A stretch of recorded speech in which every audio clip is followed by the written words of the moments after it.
بسم اللہ الرحمن الرحیم۔ دستور مدینہ اور فلاحی ریاست کا تصور، ڈاکٹر حسن محی الدین صاحب کی یہ کتاب کی پہلی جلد اور صفحہ 71 پر مضمون ہے، جس کو ابھی ہم بیان کریں گے۔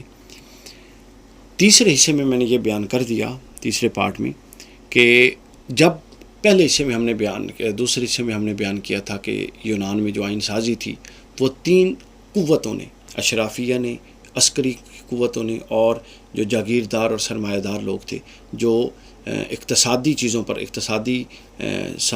ہر اقتصادی پہلو پر قابض تھے، انہوں نے آئین سازی کی اور انہوں نے پھر ظلم کیا، اور پھر اس ظلم کے نتیجے میں اور اس ظالم آئینی قدروں کے نتیجے میں لوگوں نے یونان سے مشرق کی طرف ہجرت شروع کر دی، اور مشرق میں اس قدر بہتات ہو گئی کہ انسانیت کی خرید و فروخت کا آغاز ہو گیا۔ یہ 800 قبل مسیح کی بات ہے۔ پھر اسی معاشرے کے اندر ایک باشعور طبقہ اٹھا، جس نے لوگوں کے مذہبی، اخلاقی اور جو انٹلیکچول پہلو تھا، اجتماعی شعور تھا، اس کو انہوں نے، کولیکٹیو وزڈم تھی، اس کو انہوں نے پروان چڑھانے کی کوشش کی۔ اس کے بعد اب آ جائیں اس موضوع پر، اس مقتدرہ نے، جو ان 3 طبقوں کا گٹھ جوڑ تھا، عسکری اور معاشی طور پہ جو قابض لوگ تھے اور اشرافیہ، انہوں نے جب دیکھا کہ اب اچھا یہ تو لوگوں کو مذہب کے قریب لا رہے ہیں اور یہ تو لوگوں کی صلاحیتیں اجاگر کر رہے ہیں، انہوں نے کیا کیا؟ اپنی قوت کو، اپنی بادشاہت اور آمریت کو مضبوط کرنے کے لیے انہوں نے جو مذہبی کی ٹھیکے دار تھے نا، ہر دور میں مذہب کے ٹھیکے دار ہوتے ہیں، مذہب کے سیلز مین ہوتے ہیں، جو مذہب کے جو اس دور کے جو مذہب کے ٹھیکے دار تھے، انہوں نے ان کو ساتھ ملا لیا۔ لو جی، وہ ساری کی ساری جد و جہد وہیں کی وہیں رہ گئے جو اہل باشعور طبقہ کر رہا تھا ان کے خلاف رزسٹ کرنے کا۔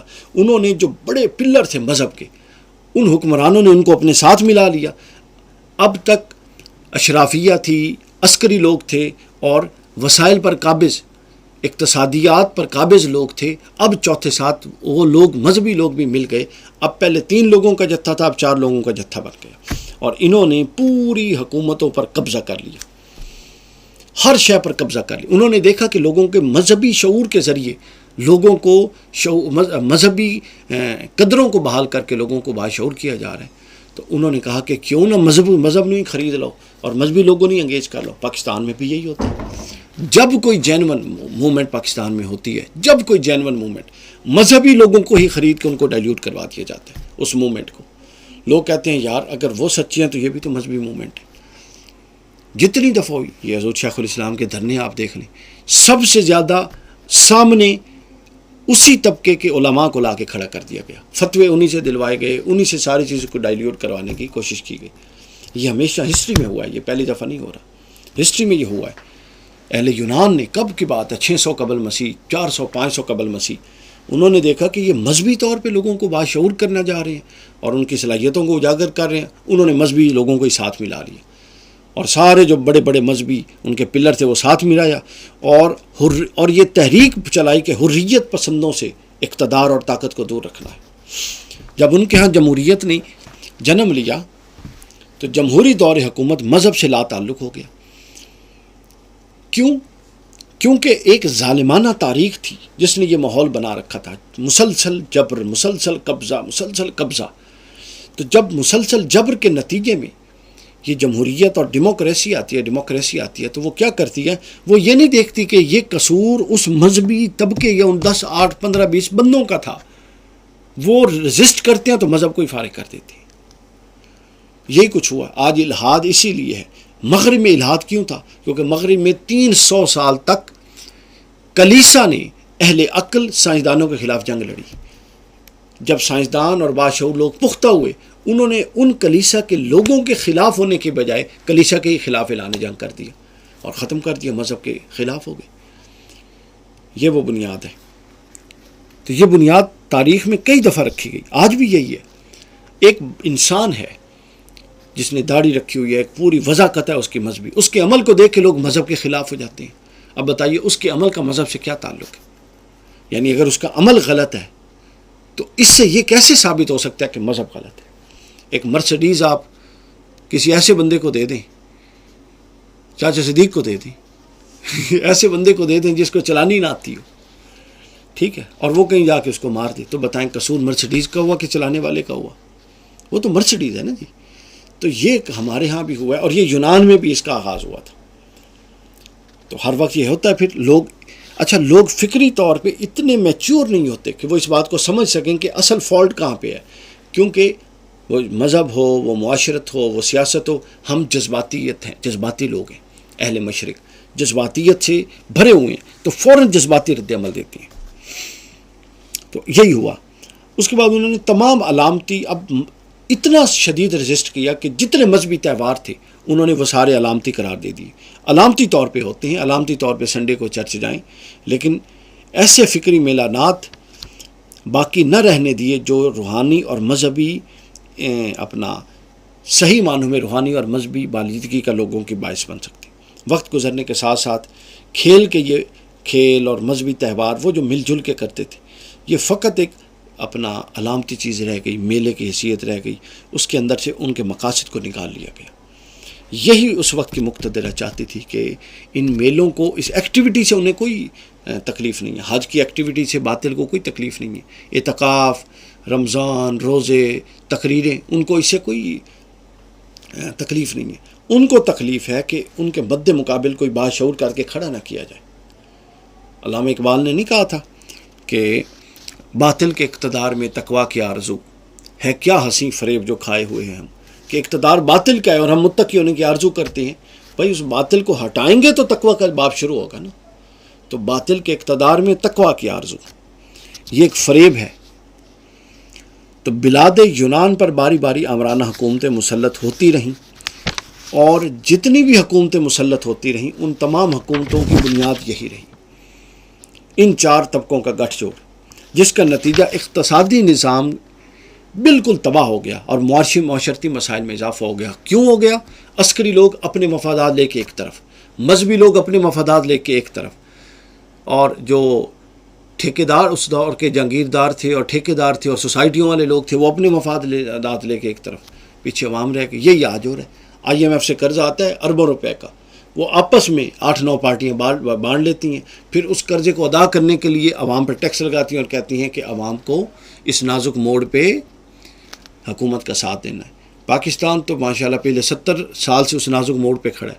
اب پتہ نہیں وہ موڑ کتنا بڑا ہے جہاں پر پاکستان 70 سال سے نہیں گزر سکا. اسی طرح کا معاملہ تھا. جب تک عوام باشعور نہیں ہوتی یہ نازک موڑ ختم نہیں ہوگا. ان اسباب کی کوکھ سے انقلابی سوچ نے جنم لیا. اب اگلا جملہ سن لیں ڈاکٹر حسن نے جو لکھا ہے. اس طرح کے حالات سے انقلابی سوچ جنم لیتی ہے. کبھی بھی روٹین کے، نارمل اور بڑے کمفرٹیبل ماحول میں انقلابی سوچیں نہیں جنم لیتی. جب آپ کو مذہبی حقوق بھی مذہبی لوگ ہی پامال کر رہے ہوں، زر خرید غلام بن کے، جب آپ کے محافظین آپ پر مسلط ہوں اور آپ کی عزتوں کے لٹیرے بن چکے ہوں، جب آپ کے جاگیردار وہ خود آپ کا خون چوسنے والے بن گئے ہوں، تو پھر کیا ہوتا ہے؟ جب آپ کے سیاستدان جو آپ کے محافظ ہیں وہی آپ کے دشمن بن جائیں تو پھر کیا ہوتا ہے؟ ان حالات سے پھر انقلابی سوچ جنم لیتی ہے. آپ ہسٹریاں پڑھیں انقلابی لوگوں کی، کوئی انقلابی بندہ کمفرٹیبل ماحول سے نہیں اٹھتا. علامہ اقبال کا یہ پورا فلسفہ ہے. اقبال فرماتے ہیں کہ فطرت کا رد عمل آتا ہے جب ماحول اتنا کنجسٹڈ ہو جاتا ہے، تو فطرت اپنا رد عمل دیتی ہے. جب فرعون پنجہ گاڑ دیتا ہے، فطرت تب موسیٰ کو پیدا کرتی ہے. جب نمرود زور ڈال دیتا ہے، فطرت تب ابراہیم کو لاتی ہے. جب اپنا یزید آخری حد تک ظلم کر دیتا ہے، فطرت تب حسین کو جنم دیتی ہے. تو لہٰذا ان حالات سے انقلابی افکار جنم لیتی ہیں، جو بعد ازاں پھر مختلف شکلوں میں ظلم کا اور یہ جو حکومتوں کا ظلم کا اور حکومتوں کا گٹھ جوڑ ہے اس کو چلاتے ہیں. اچھا، یہاں ایک اور بڑی اہم بات، تاریخ میں جہاں بھی ظلم ہوا وہ حکومتوں کے ساتھ گٹھ جوڑ کے ساتھ ظالموں نے کیا. انڈیویجول فارم میں زیادہ دیر تک ظلم نہیں ہو سکا. اس کے بعد اگلا دور آتا ہے مفکرین اور فلسفیوں کا دور. یونان میں یہ دور شروع ہوا تو عامر حکمرانوں کو توہین آمیز القابات دیے گئے. اب کیا ہوا؟ رد عمل دیکھیے. انہوں نے ظلم کیے تھے، بالآخر انقلابی سوچ پیدا ہوئی. وہاں سے مفکرین، اہل دانش، سائنسدان یہ پیدا ہونے شروع ہو گئے. انہوں نے ان لوگوں کو جو مذہبی ہوں، عسکری ہوں، سیاسی ہوں، جاگیردار ہوں، اتنے حد تک آمیز دیے کہ یونان میں ایک لفظ ہے جس کا اردو میں ترجمہ ڈاکہ ڈالنے والا بنتا ہے. وہ اپنے مذہبی پیشوا اور سیاستدان کو ڈاکہ ڈالنے والے کے نام سے عام طور پہ پکارا کرتے تھے. اس لفظ کا اطلاق ہر ایسے حکمران پر کرتے تھے جو وائلنس کیا کرتا تھا. وہ بادشاہت کو یونانی تہذیب کے لیے عیب تصور کرتے تھے. یہ رد عمل آتا ہے پھر. ان کی نظر میں بادشاہت بربریت کی علامت اور سفاکیت کی علامت تھی. نتیجتاً یہ بادشاہت اپنے زوال کو پہنچی اور پھر پہنچتی ہے. 510 قبل مسیح تک کی کوششیں جاری رہیں. آپ دیکھیے 800 قبل مسیح کہاں اور 510 قبل مسیح کہاں، یعنی 300 سال ان کو لگے اس ظلم کی حکومت سے رزسٹ کرتے ہوئے. کتنی نسلوں نے رزسٹ کیا، تب جا کے بادشاہیت اپنے اختتام کو پہنچی. اس دوران جمہوریت اور ایک ایسی پارلیمنٹ کے قیام کی کوشش کی گئی جو عوام کو حقوق دے اور سیاسی حقوق دے، اور وہ آئین عوامی ضرورتوں کے لیے بنائے، نہ کہ خاص طبقات کے دفاع کے لیے. پھر اس کے بعد باقی اداروں کی ڈیولپمنٹ کا پروسیس آتا ہے. تو یونان حقیقی جمہوریت سے اس وقت متعارف ہوا جب سکندر اعظم نے یونان میں قدم رکھا اور اس نے 500 قبل مسیح کے آخر میں ایرانی سلطنت کے تسلط سے یونان کو آزاد کروایا اور جمہوری نظام رائج کیا. یہ یونان کا ابتدائی دور تھا جہاں سے ان کی گلو خلاصی ہوئی اور وہ ترقی کی راہ پر چلے. ان کے اندر شعور پھیلا اور وہ آگے یعنی اس ظلم اور اس وحشت کے نظام سے کچھ نہ کچھ باہر نکلے. اس کے بعد اگلا جو کام ہوا وہ بڑا امپورٹنٹ ہے کہ اگلا کام یہ کیا کہ یونان ایتھنس جو یونان کا مین سٹی ہے، جہاں کا سقراط تھا، جہاں کا افلاطون تھا، جہاں انہوں نے اکیڈمی بنائی تھی جس سے اکیڈمی کا لفظ بنے. تو ایتھنز میں وہ اب ایتھنز کے عوام نے انفرادی رہنماؤں کے بائیکاٹ کی جدوجہد شروع کر دی تاکہ انفرادی سطح پر اثر رسوخ رکھنے والی کوئی بندہ اثر رسوخ نہ رکھ سکے. جو کوئی سیاسی طور پہ اثر رسوخ تھا انہوں نے اس کے خلاف جدوجہد کی. کسی کا باپ بھی اگر عالم تھا اور حکومت کے ساتھ ملا ہوا تھا یا حکومت میں تھا اور عالم کے ساتھ ملا ہوا تھا، انہوں نے ان لوگوں کا بائیکاٹ کیا اور ان کو سلام دعا کوئی نہیں دیتا تھا. وہ سڑکوں سے گزرتے تھے، وہ دکانوں پر جاتے تھے، ان کو انٹرٹین کوئی نہیں کرتا تھا. اتنی نفرت ان کے خلاف عوام میں آ گئی، حتیٰ کہ یادگاری تختیاں جو قائدین لگاتے ہیں، آج بھی لگاتے ہیں، یہ اس یونان کے دور میں بھی لگاتے تھے، انہوں نے وہ تختیاں اتارنی شروع کر دیں تاکہ وہ کہتے تھے کہ یونان کی کسی گلی میں اس فرد کا نام نہیں ہوگا جس نے یونان پر ظلم کرنے میں کوئی کردار ادا کیا ہے. اللہ کرے کہ پاکستانی قوم بھی یہ سوچے کہ پاکستان کے کسی گلی میں اس فرد کا نام تختی پر لکھا ہوا نہیں ہوگا جس نے پاکستان کو نقصان پہنچایا، تو پھر جا کے یہ معاملات بہتر ہوں گے. اب جب یہ ہوا چلی اس سیاسی کلچر کی وجہ سے، ایتھنز میں جو بھی غیر قانونی سیاسی معاملے میں ملوث تھا یا جس پر کسی قسم کی کوئی تہمت لگی تھی یا جس پر بھی شکوک و شبہات تھے، اسے منظر عام پر لایا گیا، اسے سزائیں ہوئیں، سخت سزائیں ہوئیں. اس کا نتیجہ یہ نکلا کہ حکمران طبقات میں سے وہ کہتے ہیں کہ شاید ہی کوئی بچا ہو جس پر جرم عائد نہ کر کے نہ اس کو جرم عائد نہ کیا گیا ہو، اس کو ملک بدر نہ کیا گیا ہو، حتیٰ کہ بہت سارے سیاستدانوں کو تختے دار پر نہ لٹکایا گیا. آپ دیکھیے آئین سازیاں ایسے نہیں ہو جاتی، لوگوں نے قربانیاں دی ہوئی ہیں اور ہم آئین سے توقع لے کے بیٹھے ہیں کہ آئین ہمیں ٹھیک کر دے گا. ساری کا سارا سقراط، افلاطون اور ہیروڈس یہ 3 لوگ تھے جس کے فلسفہ نے مذہبی فکر رکھنے والے بادشاہ سے آزادی کے لیے عوام کی ہمت بڑھائی. عقلی اور فلسفیانہ افکار عوام کو دیے، عوام کا اس پر اعتماد بڑھا اور انہوں نے پارلیمنٹ اور مختلف سیاسی اداروں کا قیام عمل میں لانے کی کوشش کی.